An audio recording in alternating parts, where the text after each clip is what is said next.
अब मथुरा पर विशाल आक्रमण होगा। उसी समय भगवान श्याम सुंदर ने ब्रह्मा पुत्र विश्वकर्मा को आदेश दे दिया। कहा, विश्वकर्मा तुम हमारी बात मानो। विश्वकर्मा ने कहा, कहो प्रभु।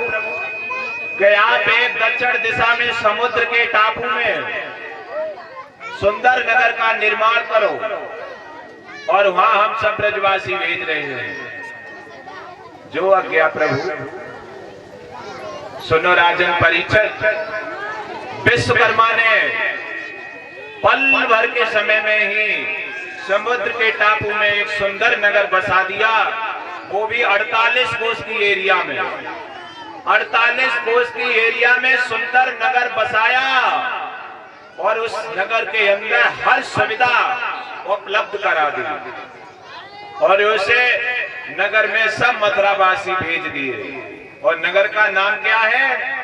जोर से बताइयो, नाम क्या है नगर को? बताओ। उस नगर को नाम है द्वारिका। बोलिए द्वारिकाधीश भगवान की। द्वारिका का निर्माण हो गया, सब मथुरावासी वहां पहुंच गए। प्रातः ही काल की बेला में काल लेवन से आक्रमण भगवान ने किया।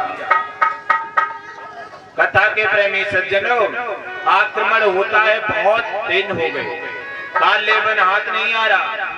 अब भगवान एक चाल चलने लगे, यानी खेल खेल में ही एक वरदान पूरा करने जा रहे हैं। काल लेवन पे देख करके भगवान रणभूमि से भाग गए। काल लेवन को देखकर भगवान रण क्षेत्र से भाग गए। काल लेवन बोला, पहले ही मैं जानता था, मुझे ज्ञात था ये कंस नहीं है, ये जरासंध नहीं है। मुझे तो मालूम है तुम मेरे सामने नहीं टिक पाओगे, ये काल लेवन है। भाग क्यों रहे हो कालिया? हिम्मत है तो लड़ो, भाग क्यों रहे हो? अब भगवान कितना भाग रहे हैं? केवल 2 फुट की दूरी पर हैं। काल लेवन कहता, अब पकड़ा, अब पकड़ा, अब पकड़ा, लेकिन पकड़ने नहीं आते हैं। भगवान बहुत दूर निकल गए भागते भागते। तभी एक भगवान का नाम पड़ा है। वो क्या नाम है भगवान का? रणछोड़, यानी रणभूमि से छोड़कर भागे थे, इसलिए भगवान को रणछोड़ कहने लगे हैं। अब भागते भागते भगवान एक धौलागिरी गुफा में घुस गए। धौलागिरी गुफा में कौन सो रहा है? धौलागिरी गुफा में मुचकुंद सो रहे हैं, वर्षों से सो रहे हैं। उनको वरदान है इंद्र का। इंद्र ने कहा, सुनो मुचकुंद, तुम मांग लो कुछ, हम तुमसे खुश हैं। तो मुचकुंद ने कहा, सुनो देवराज इंद्र, वरदान देते हो तो दो ऐसा जो मुझे कोई जगाए वो जलकर राख हो जाए। अब भगवान बोले, मुचकुंद अच्छे राजा हैं, कब तक सोवेंगे और इन्हें कोई जगावेगो तो वे मर जावेगो। अब जे मौका अच्छो है। भगवान ने अपना पीतांबर उतारा और मुचकुंद के ऊपर डाल दिया और स्वयं एक गुफा में बैठकर छिप गए। काल लेवन गया। काल लेवन जैसे ही गुफा में घुसा और वैसे ही भगवान का पीतांबर देखा और बोला, बाहर है कालिया। घुसते घुसते गुफा में सो गए। कितनी जल्दी डर के मारे सो गए।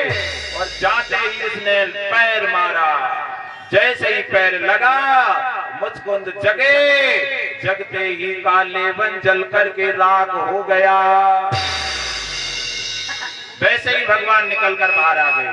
कहने लगे, मुचकुंद, हम तुमसे बड़े खुश हैं। हमारे यहाँ 2 काम हुए हैं, एक तो आप भी जग गए और ये काल लेवन भी मर गया। अब भगवान ने मुचकुंद को भेज दिया अपने राजधानी।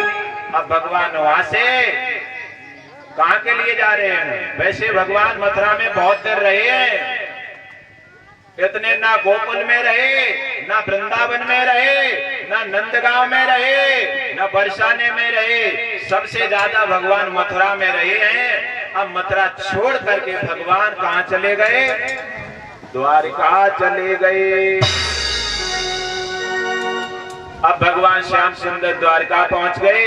अब यहाँ से आगे की कथा के प्रेमी सज्जनों बड़ी पावन आ रही है रुक्मिणी मंगल की। अब आप एक नाम संकीर्तन कर लो, उसके बाद हम आपको रुक्मिणी मंगल की कथा श्रवण कराएंगे।